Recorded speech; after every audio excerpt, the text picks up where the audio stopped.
The air over the West Philippine Sea crackles with tension. It's 0400 hours, and the pre-dawn darkness is absolute. On a remote Philippine airbase, pilots scramble, not for a drill, but for a real threat. An unidentified flotilla is moving toward a vital outpost. For years, this would have meant slow, uncertain response. But tonight is different. The roar of jet engines shatters the calm, a sound of newfound strength. These pilots are not just flying planes, they're embodying a national transformation. In a hardened command center, air battle managers track the threat on massive screens. Data streams in from an airborne warning and control system, or AWACS, circling above. This eye in the sky links fighters, ships, and command into one seamless network. This is the new reality of Philippine air power. For decades, modernization was a distant dream, hampered by outdated laws and endless debates. The real obstacle wasn't the choice of jet, but a legal and financial straitjacket. The nation had the will, but its hands were tied. Tonight, those jets represent more than hardware. They're the result of determined efforts to rewrite the rules. This is the story of how the Philippines unlocked its potential.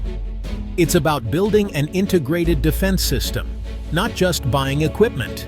A nation finally has the tools to protect its sovereignty and ensure its pilots dominate the sky. This is not a movie. This is the future the Philippines is building today. The dawn over the West Philippine Sea is no longer a symbol of vulnerability, but of strength. To understand the revolution, you first have to understand the cage. For years, the armed forces of the Philippines operated under a procurement law designed for office supplies, not fighter jets. Republic Act 9184 demanded full payment upon delivery. Fine for pencils, impossible for billion-dollar systems. Modern military hardware isn't sitting in a warehouse. It takes years to build and customize. The law forced contractors to build first, get paid later. A deal few would accept. Only the world's top suppliers could even consider it, and even they hesitated.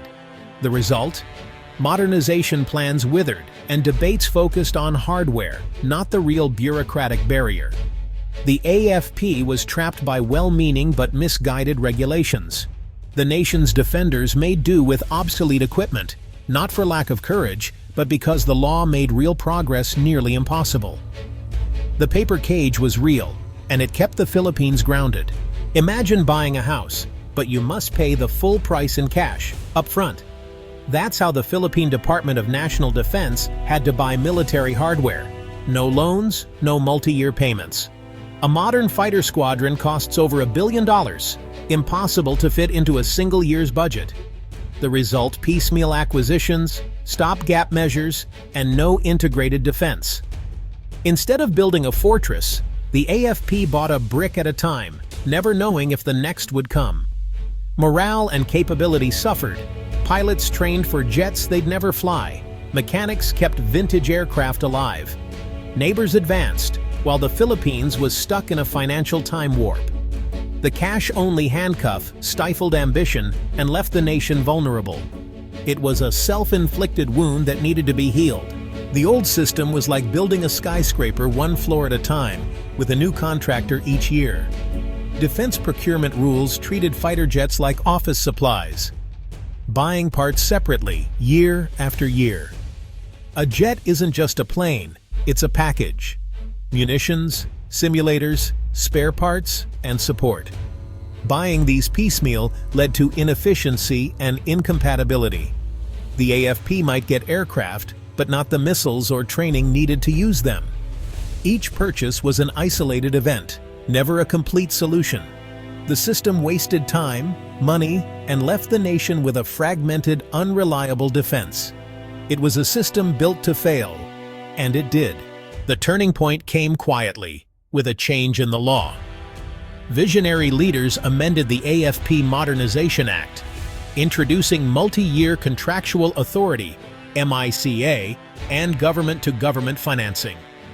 MICA allowed the DND to sign contracts spanning years, spreading costs and making big projects possible. No more cramming billion-dollar deals into a single budget year. Now, the Philippines could plan, commit, and pay over time, just like the rest of the world. G2G agreements opened doors to long-term, low-interest loans from supplier nations. These reforms weren't glamorous, but they were revolutionary. They broke the chains of the old system and signaled to the world that the Philippines was a serious, reliable customer. The paper cage was gone. The path to a modern armed forces was finally clear. The silent revolution had begun. With new laws, the Philippines could finally buy complete integrated capability packages, not just hardware. The focus shifted from piecemeal purchases to holistic solutions: aircraft, weapons, training, logistics, and support, all bundled together. A package deal means everything needed to operate and sustain the system is included from day one. No more gaps. No more jets without missiles or pilots without training.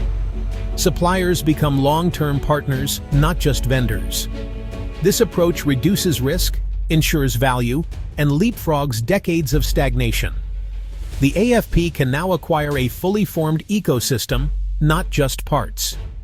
The package deal revolution is transformative, and it's here. The Swedish offer is the perfect example of the new era. The Saab Gripen, long a contender, is now offered as part of a complete air power solution. The package includes not just fighters, but the GlobalEye Airborne Early Warning and Control System, a true force multiplier. GlobalEye's powerful radar provides a 360-degree view, linking seamlessly with Gripen fighters.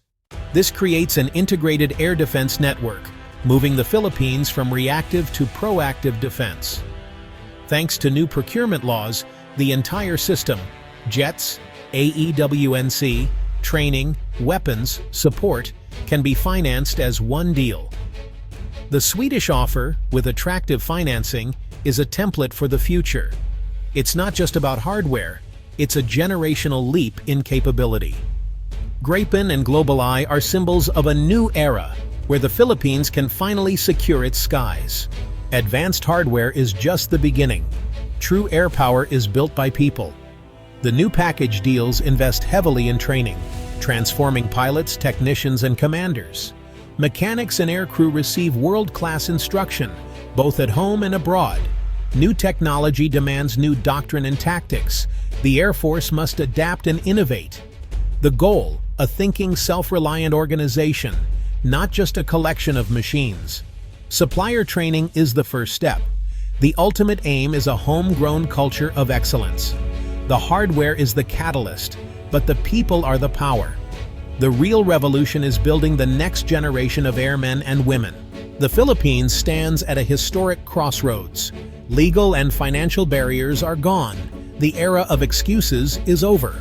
New laws have created a once-in-a-generation chance to build a credible, modern military.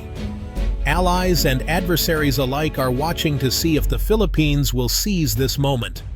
The challenge now is execution, building institutions, training pipelines, and doctrine to turn hardware into real power. It demands sustained commitment and a culture of readiness and professionalism.